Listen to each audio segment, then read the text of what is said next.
નમસ્કાર મિત્રો, આજના આ વિશેષ વિડીયોમાં આપણે જાણીશું મહાશિવરાત્રિ કેમ ઉજવવામાં આવે છે। આ રાત્રિ માત્ર એક તહેવાર નથી, પરંતુ એક આધ્યાત્મિક જાગૃતિનો મહામહિમ પ્રસંગ છે। મિત્રો, મહાશિવરાત્રિ ઉજવવા પાછળ નીચે મુજબના મુખ્ય કારણો છે। કારણ નંબર 1, શિવ અને શક્તિનું દિવ્ય મિલન।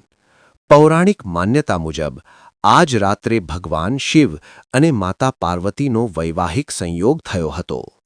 શિવ યોગ, ત્યાગ અને જ્ઞાનના પ્રતીક છે, અને પાર્વતી શક્તિ, ભક્તિ અને પ્રકૃતિનું સ્વરૂપ।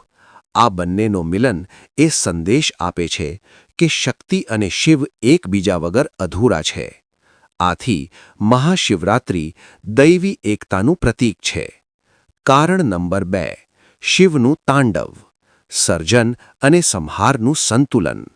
કહેવાય છે કે આ રાત્રે ભગવાન શિવે રૌદ્ર તાંડવ નૃત્ય કર્યું હતું।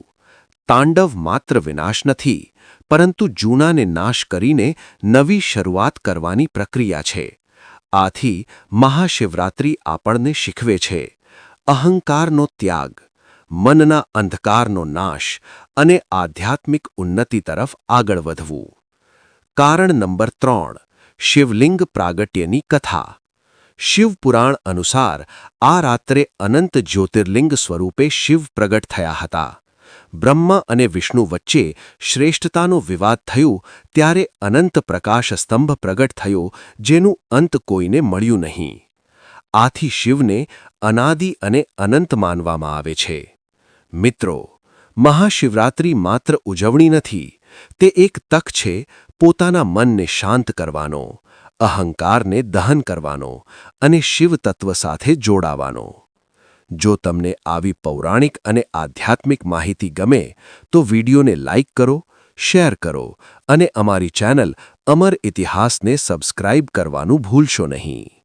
હર હર મહાદેવ।